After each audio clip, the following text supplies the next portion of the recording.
दोस्तों, हमारे जीवन में कर्म और भाग्य का बहुत बड़ा महत्व है। लेकिन आज हम महात्मा बुद्ध की एक कहानी से जानेंगे कि हमारे जीवन में सबसे ज़्यादा महत्व कर्म का है या भाग्य का।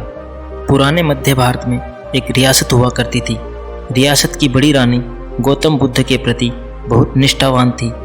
उस रियासत के महाराज देवराज की दो रानियां थीं, जिसका नाम सुरुचि और सुनिधि था।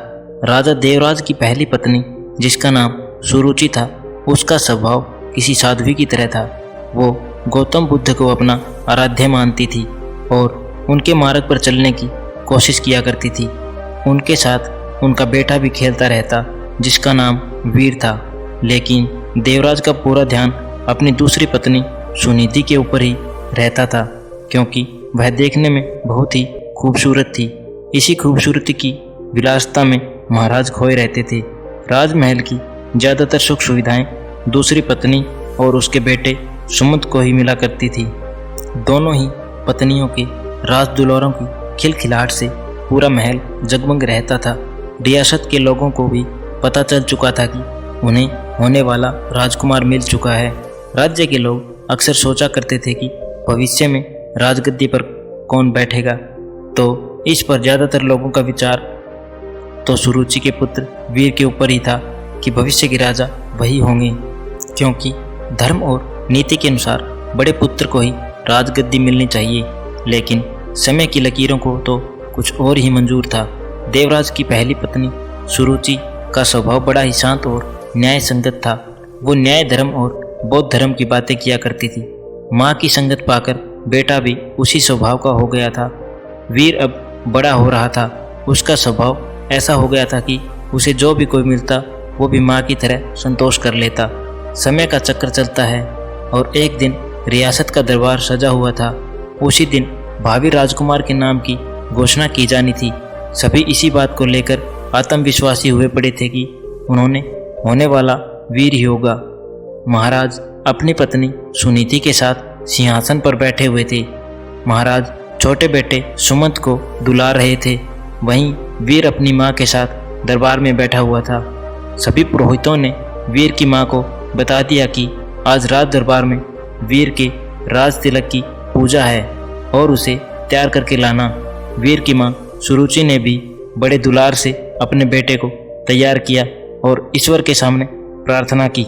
महल में शंख बजने शुरू हुए। पुरोहितों ने वीर का नाम भी लिया। बालक वीर सौम्य अंदाजा में पिता की गद्दी की तरफ बढ़ा और अपने पिता का आशीर्वाद लिया। पिता आशीर्वाद देने के लिए हाथ उठाते कि दूसरी रानी सुनिधि ने वीर को पीछे धकेल दिया। वीर की आंखों से आंसू गिरने लगे। भरे दरबार में गुस्से से लाल रानी सुनिधि ने वीर की कलाई को मोड़ दिया, उन्हें सिंहासन पर पहुंचने से रोक दिया।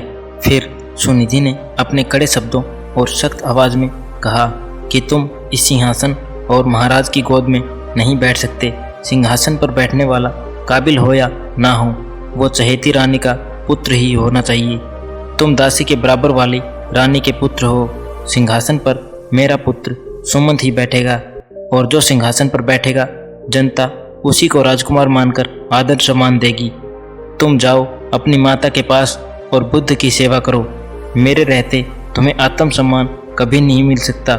जाओ पहले अपना भाग्य बदल कर आओ। राजकुमार बनने के लिए तुम्हें मेरी कोख से जन्म लेना पड़ेगा।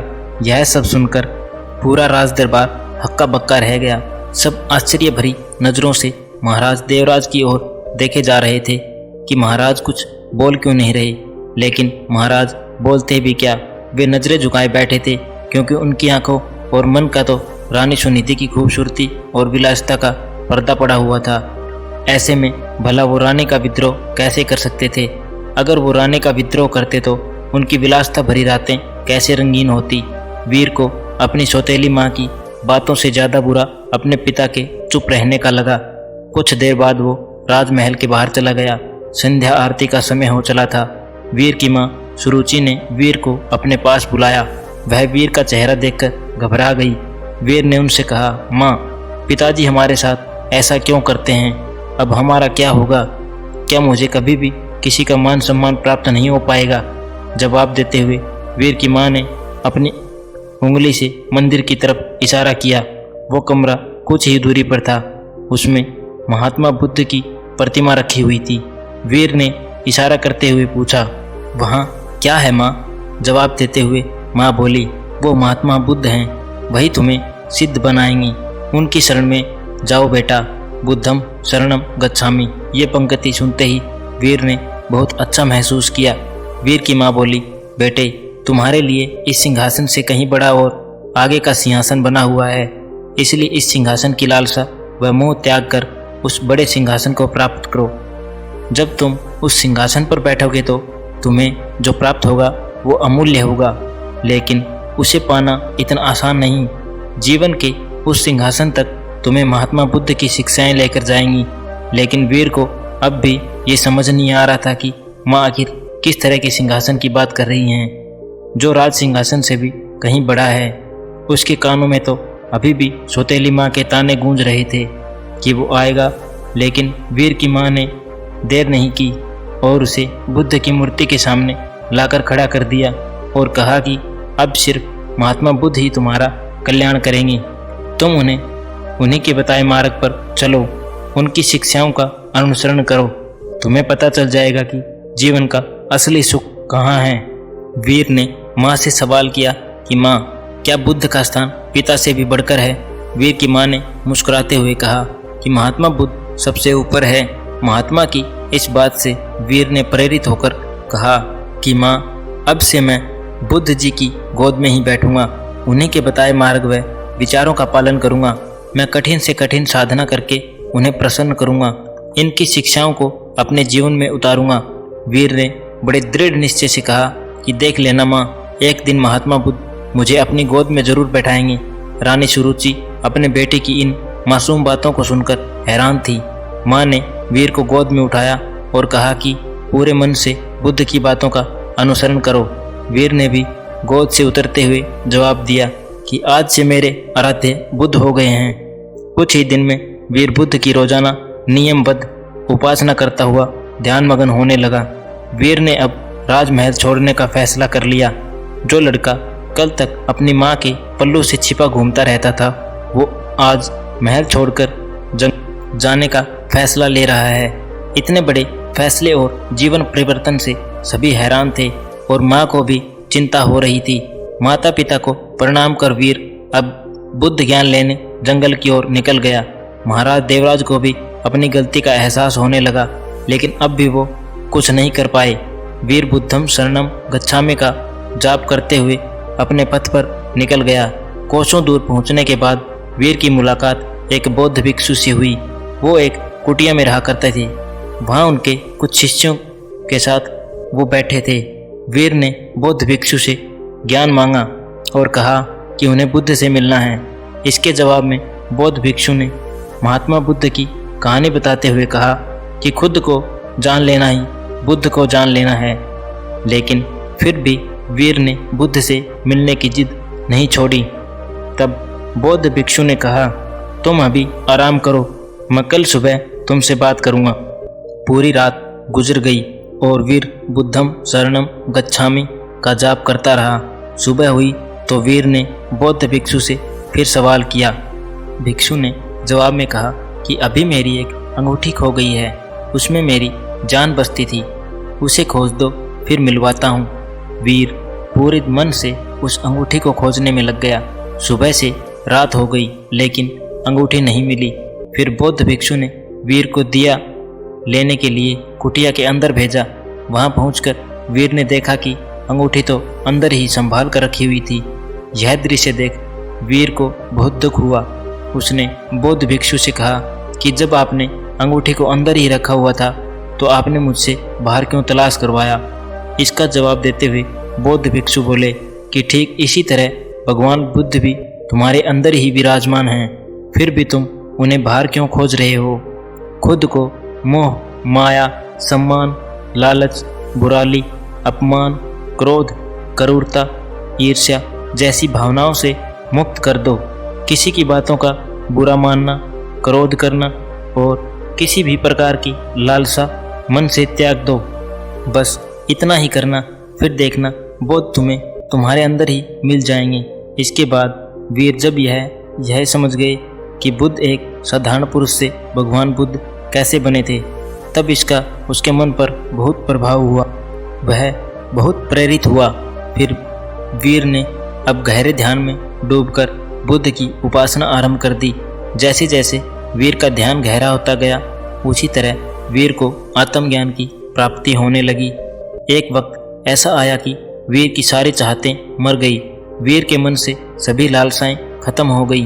वीर को अद्भुत आनंद का एहसास हो रहा था। लंबे समय तक नियमबद्ध तरीके से ध्यान करते रहने से उन्हें आत्मज्ञान की प्राप्ति हुई थी। अब वीर के मुख का अद्भुत तेज देख लोग उन्हें महासंत कहने लगे थे। यह बात कुछ समय बाद मध्य विरासत तक पहुंच गई कि पर्वत की शिला में कोई बड़े प्रतापी और तेजस्वी बौद्ध भिक्षु ध्यान में मगन रहते हैं। राजमहल की तरफ से उन्हें बुलावा भेजा गया। रियासत की हालत ठीक नहीं चल रही थी, क्योंकि महाराज का दूसरा बेटा विलासिता में बर्बाद हो चुका था। सुनिधि का हुस्न व खूबसूरती भी उम्र के साथ ढल चुकी थी। वहीं दूसरी ओर वीर की समृद्धि दूर दूर तक फैली जा रही थी। एक दिन था जब वीर को सिंहासन पर बैठने के लायक भी नहीं समझा गया था। एक दिन और आया। बौद्ध भिक्षु के रूप में वीर ने राजमहल में कदम रखा। प्रजा की आंखों में आंसू भी थे और सम्मान भी। महाराजा और सुनिधि हाथ जोड़े पछतावे के आंसू रो रहे थे। वीर की मां ने कानों में भी बच्चे की वीर की बातें साफ गूंज रही थी। बौद्ध भिक्षु रूपी वीर ने सबसे पहले महात्मा बुद्ध की प्रतिमा को प्रणाम किया और कहा कि दूसरों की सेवा से ही बड़ी कोई विलासिता नहीं। कोई भी सिंहासन कोख से नहीं बल्कि काबिलियत से तय होता है। वीर ने राज सिंहासन का त्याग कर दिया और त्याग करने के लिए मंदिर रूपी कमरे की ओर चलने लगे। वहाँ वीर को देखने वाले लोग महसूस कर रहे थे कि जैसे कोई शांति की मूर्ति चल रही हो। बुद्ध की शरण में जाकर एक साधारण सा बालक वीर सिद्ध पुरुष बनकर लौटा था। दक्षिण भारत में आज भी यह कहा जाता है कि वीर बौद्ध मंदिर की ओर जाते सबने देखा था, लेकिन वापस आता कभी किसी ने नहीं देखा। वीर जब मंदिर के अंदर गए तो वहाँ पर बस भिक्षु वस्त्र ही मिले थे। कहा जाता है कि वह सिद्ध हो चुके थे। उन्होंने बुद्ध के चरणों में शरण ले ली थी। दोस्तों, कहानी सुनकर आप समझ ही गए होंगे कि कर्म भाग्य से कहीं बड़ा होता है। इसलिए भाग्य के भरोसे बैठे लोग आज भी इस बात को अच्छे से समझ लें कि भाग्य के भरोसे बैठे रहने से कुछ नहीं मिलेगा। यदि आपको कुछ प्राप्त करना है तो अपने कर्मों पर ध्यान देना होगा। इस बात पर ध्यान दें कि आप किसी चीज़ के लिए पर्याप्त कर्म कर रहे हैं या नहीं। फिर देखिए कैसे चमत्कार होते हैं आपके जीवन में। दोस्तों, ये थी आज की कहानी। पसंद आई हो तो लाइक शेयर ज़रूर करें और चैनल पर नए हो तो चैनल को सब्सक्राइब करना मत भूलना और घंटे के बटन को ज़रूर दबाएं ताकि नई कहानी नई सीख आपको सबसे पहले मिले। आशा करता हूँ ये कहानी आपको बहुत ही प्रेरणादायक लगी होगी और इससे कुछ सीखने को बहुत कुछ मिला होगा। सभी को बहुत बहुत धन्यवाद।